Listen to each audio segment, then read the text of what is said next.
Long before maps were written, and long after kings ruled the seas, there were pirates.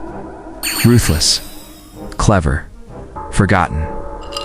Welcome to Pirate, Legends of the Sea, where the truth is buried deeper than the treasure.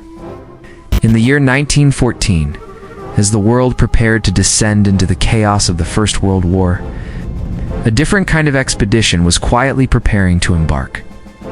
Not for battle, not for glory, but for the last truly unexplored wilderness on Earth, the frozen heart of Antarctica. At its helm stood a man as fierce as any pirate, as daring as any outlaw of the sea, Sir Ernest Shackleton. A man known for fierce loyalty to his crew, a taste for the impossible, and a moral code stronger than the ice that would soon try to break him. But what began as a mission of discovery soon transformed into a 2-year nightmare of cold, hunger, isolation, and impossible decisions. This is the harrowing, true tale of the Endurance expedition. A journey where 28 men set sail into the unknown, and somehow, not one of them died.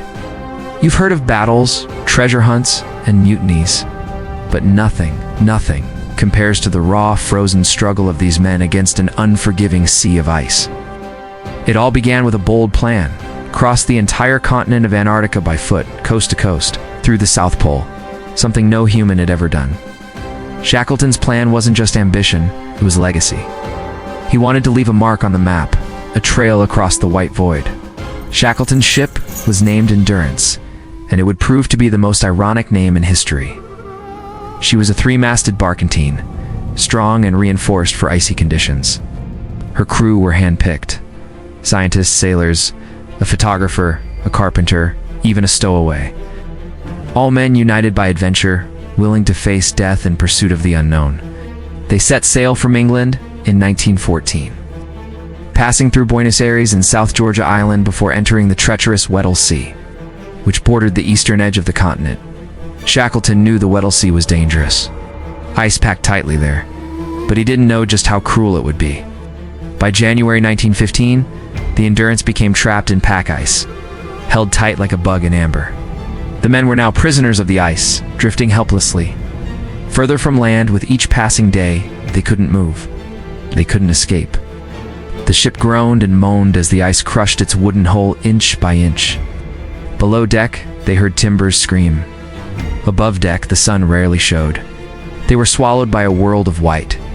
For months, they waited, hoping for a thaw. They hunted, cooked, played football on the ice, sang, anything to hold back the madness of monotony.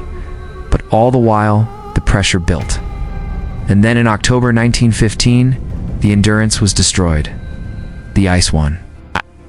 It crushed her ribs like toothpicks, one of the men wrote. She died like a living thing. It's now stranded on the drifting ice, with no radio, no rescue, and no home. The crew salvaged what they could and set up camp. They named it Ocean Camp, then later, Patience Camp. Hope was their last possession. They were 1,200 miles from civilization. They had only each other. What followed was a masterclass in leadership, endurance, and survival. Shackleton refused to let despair win. He kept routines, encouraged optimism, hunted seals and penguins to feed his men. He even organized games and singing to fight depression. He understood one vital truth: the greatest enemy wasn't the cold, it was hopelessness. The ice they camped on was not stable. It drifted slowly. It cracked beneath them. It could break at any moment. The men watched whales swim beneath their feet, visible through cracks in the ice. They feared that at any moment the ice would open and swallow them whole. They celebrated Christmas with blubber stew. They read books by lantern light. They listened to the howling wind and prayed the flow would hold. And then came April 1916. The ice broke for good. Their camp was gone. They launched 3 lifeboats, the James Caird, the Dudley Docker, and the Stankham Wills, and pushed into the open water. What followed was 6 days of pure hell. The men endured freezing spray, soaked clothing, blistered hands, and saltwater ulcers. Sleep was impossible. Food was soaked. Morale cracked. They faced rogue waves taller than houses and icebergs like cathedrals. They reached the bleak, uninhabited Elephant Island. The first solid ground in nearly 500 days. Some fell to their knees and kissed it, but it wasn't salvation. It was a prison of rock and snow. No one would find them there. So Shackleton did the unthinkable. With just 5 men, he took one of the lifeboats, the James Caird, and set sail across 800 miles of the stormiest ocean on Earth, the Southern Ocean, heading back to South Georgia Island to get help. The voyage took 16 days. They faced 60-foot waves, constant frostbite, ice-covered sails, and no margin for error. They navigated by sextant in brief gaps between storms. At one point, they bailed water with their boots for 2 full days just to stay afloat. They made it barely, but their journey wasn't over. It landed on the wrong side of the island, the side with no people, the side with cliffs, glaciers, and winds strong enough to peel skin.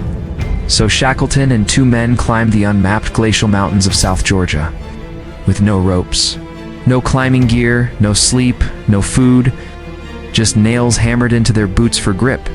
They marched for 36 hours straight, over peaks, across crevasses, through snow that swallowed their legs.